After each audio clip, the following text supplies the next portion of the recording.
Far out in the warm turquoise waters of the endless ocean, there was an island. But it was an island like no other. It was very small, only big enough for a single, ancient banyan tree, a patch of soft green grass, and a cozy little hut made of driftwood and palm leaves. This island was the home of a little girl named Luna, and her island was her very best friend. Because Luna's island was alive, it was Kai, a world turtle, a creature so ancient and so immense that his great domed shell had become a living piece of land. Luna had lived on Kai's back for as long as she could remember. She knew the landscape of his shell better than her own 2 feet. She knew the gentle curve of the grassy meadow where she played, and the sandy beaches that fringed his shell where she would collect seashells. Every morning, she would greet him, pressing her cheek against the warm, ancient stone of his shell, and she would feel a slow, deep, and gentle rumble from within Kai's way of saying good morning. They were a family, the 2 of them, floating peacefully together in the warm, familiar currents of their home. One night, as Luna slept soundly in her little driftwood hut, a great and silent storm passed far to the south. The storm was too distant to bring wind or rain, but its powerful, deep currents were like invisible rivers in the ocean. And one of these strong, unseen currents caught hold of Kai as he slept his slow, deep sleep. Gently, but with an unstoppable force, the current began to push him, turning him slowly away from the warm, familiar waters of his home and pulling him out into the vast, unknown ocean. When Luna woke the next morning, she knew immediately that something was wrong. The air, which was usually so warm and soft, now carried a sharp, cold chill. The water, which had always been a cheerful, sparkling turquoise, was now a deep, dark, and unfamiliar shade of indigo. And the sun, her friendly morning companion, seemed smaller and farther away in the pale sky. She ran to the edge of the island and looked out. The familiar, friendly islands of their home archipelago were gone. In every direction, there was nothing but an endless expanse of deep, dark, lonely water. A cold knot of fear tightened in her chest. She pressed her cheek against Kai's shell. His answering rumble was not the happy, contented sound she knew. It was a low, slow, and deeply sorrowful vibration. They were lost. Luna scrambled down the side of Kai's great shell, her bare feet finding the familiar handholds, and made her way to his great, ancient head, which was just resting above the surface of the cold water. She looked into his eye, an eye as large as her whole body, and she saw the reflection of her own fear and sadness. His great, golden amber eye, usually so full of a slow, peaceful wisdom, was now clouded with a deep and ancient sorrow. He let out another low, rumbling groan, a sound that vibrated through the water and seemed to speak of a deep and terrible loneliness. He had been born in the warm currents, and he had lived there for 1,000 years. His old, slow heart was not made for this cold, empty water. He was too old and too tired to fight the powerful current that had brought them here, and he did not know the way home. He was a great, living island of despair, adrift in a sea of hopelessness. Luna's heart ached for him. She reached out and placed her small hand on his giant, wrinkled, sea-stone cheek. "It's okay, Kai," she whispered, though her own voice trembled. "Don't be sad. I'm here. We're together.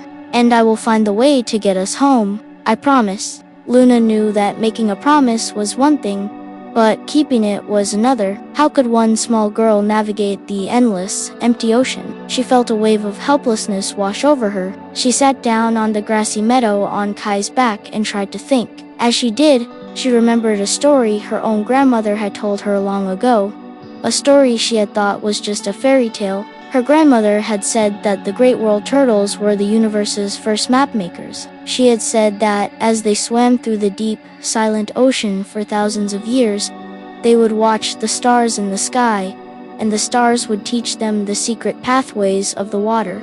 And the story went, the turtles would remember these pathways by etching the star patterns onto their very own shells, creating a map that could never be lost. A jolt of excitement shot through Luna.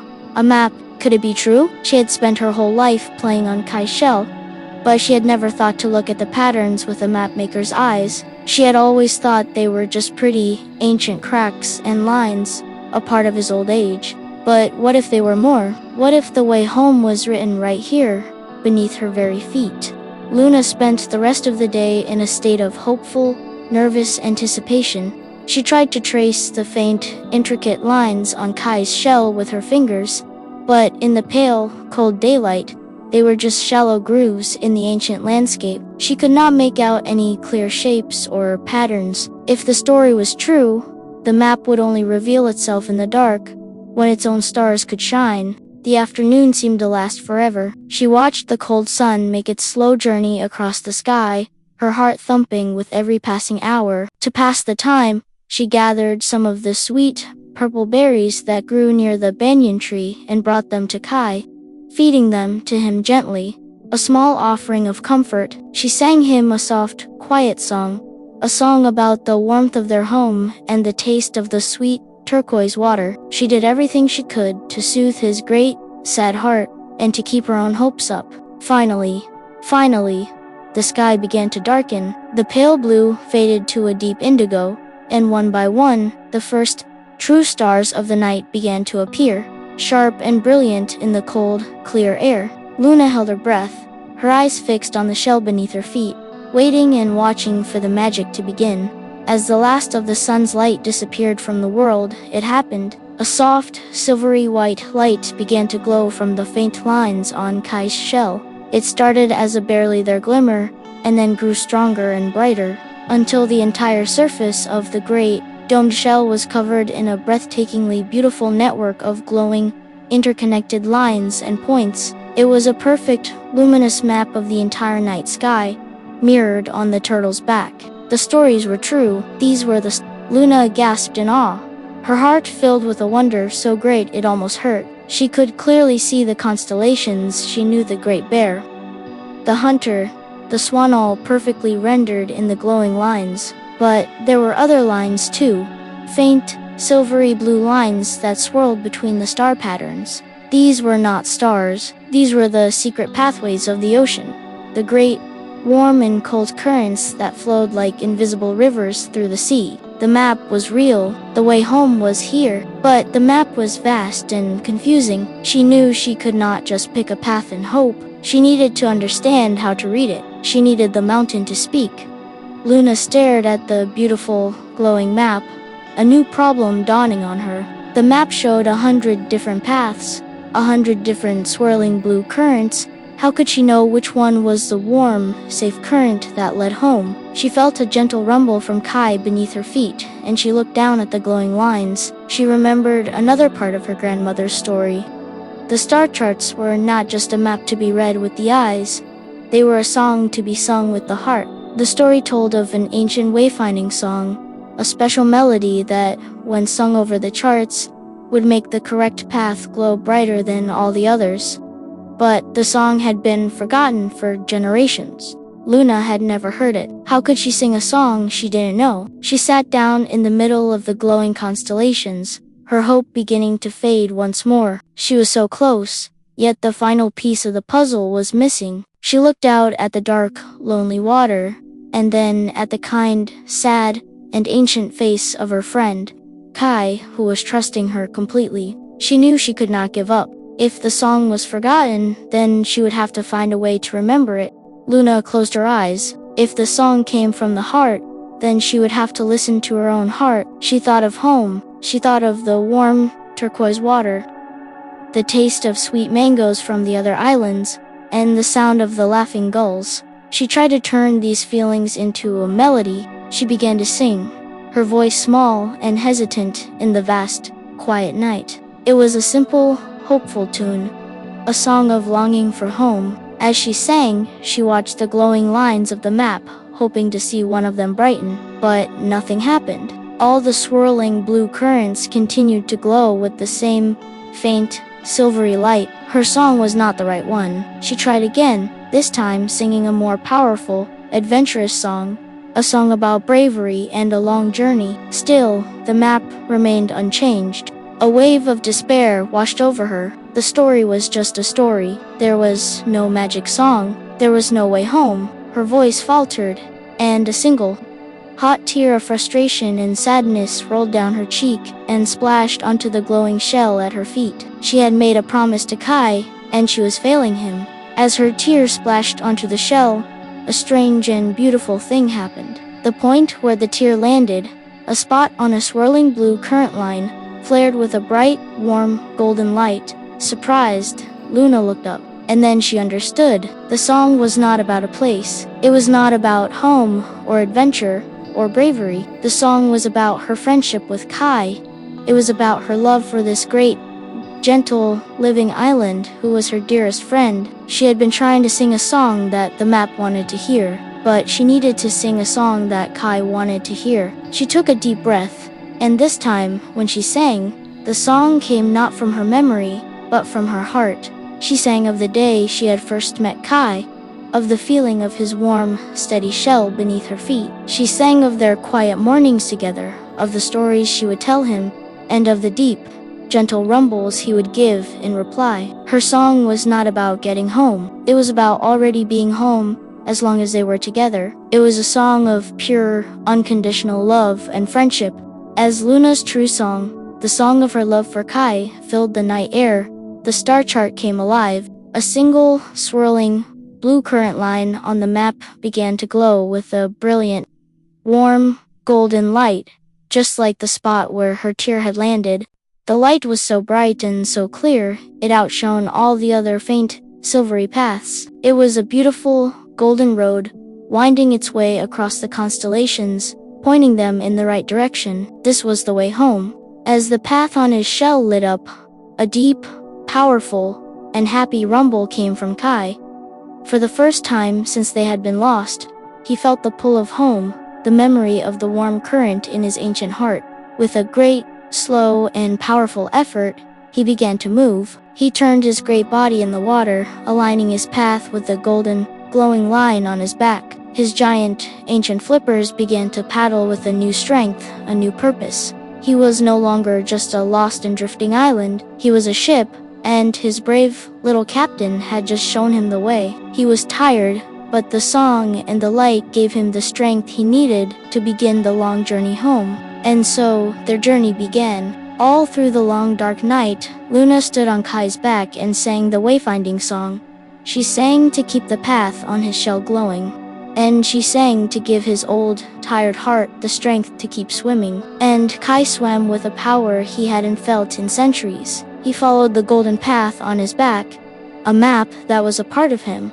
Guided by the loving voice of the little girl who was his family, they traveled through wonders that Luna had only ever dreamed of. They passed through a field of sleeping moon jellies, giant, dome-shaped creatures that pulsed with a soft internal blue light, who seemed to glow a little brighter as Luna's song washed over them. A pod of silvery dolphins, their bodies sleek and shimmering in the moonlight, appeared from the depths and swam with them for a while, leaping and clicking in a happy rhythm with her song. They were no longer lost and alone in a cold, empty sea. They were on a great and magical voyage, two friends on a journey home, guided by a map of stars and a song of love. Luna sang until her voice was hoarse, and the first pale light of dawn began to soften the eastern sky. As the sun rose, the magical glow of the star charts on Kai's back began to fade, their work for the night now done. Kai slowed his swimming, his great body tired from the long journey. Luna, too, was exhausted, and she curled up in the soft grass on his back and fell into a deep and dreamless sleep. When she awoke, the sun was high in the sky, and the air was different. The sharp, cold chill was gone, replaced by a soft, familiar warmth. The water was no longer a dark, forbidding indigo, but was beginning to lighten into a friendlier shade of blue, and then she saw it. Far away, on the horizon, was a tiny, familiar speck.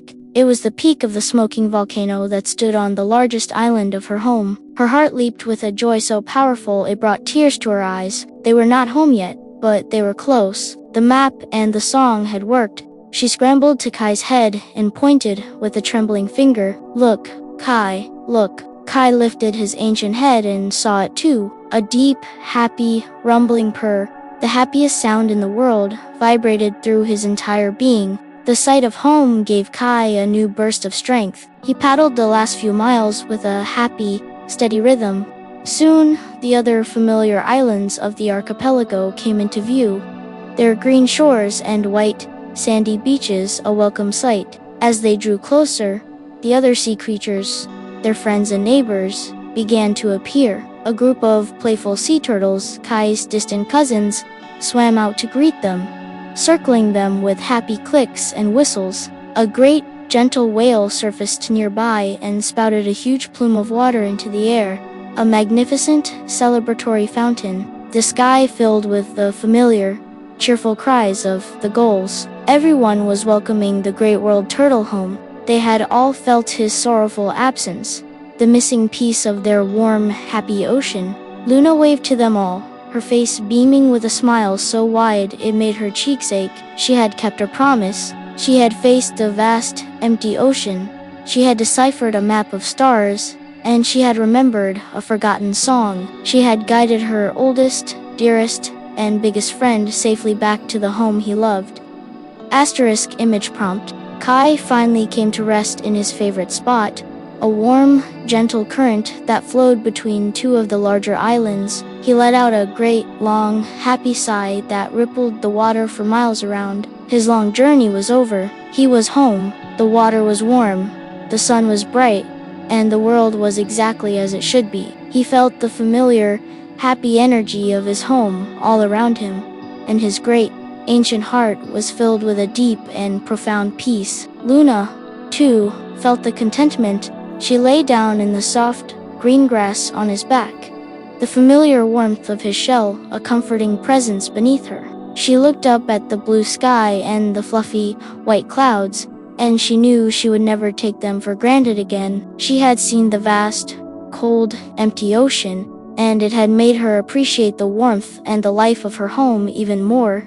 She felt a new and deeper connection to Kai now. They were not just a girl and her island, they were a captain and her ship, a singer and her song, a map reader and her map. They were a team, and together they could face any storm the ocean could ever send their way. That night, as the stars began to appear, Luna once again watched the magical star charts glow to life on Kai's shell. But this time, she did not see a confusing jumble of lines. She saw a beautiful, familiar map of her wonderful home, and she knew that her adventure had given her a new and very important job. She was no longer just a girl who lived on an island. She would be the keeper of the ancient knowledge. She would study the star charts every night, learning the secret names of the stars and the hidden pathways of the currents. And she would practice the Wayfinding Song, the song of her heart, so that she would never forget it again. She knew that one day another storm might come, or another young turtle might get lost. And when that day came, she would be ready. She would sing her song, and she and Kai would be a beacon of hope, a living map and a guiding voice to help anyone who had lost their way in the vast, beautiful, and sometimes lonely ocean. It was a great responsibility, but it made her heart feel full of a quiet, steady purpose. And so, Luna and Kai sailed the warm waters together, a girl with a guiding song and a turtle with a map of the stars. Now it is your turn to find your own path in your dreams. Close your eyes, listen to the quiet song in your heart, and sleep well. If you enjoyed our fable tonight, we hope you'll join us again. Please like and subscribe to Bedtimes Fable to help us share more gentle stories with the world. Sweet dreams.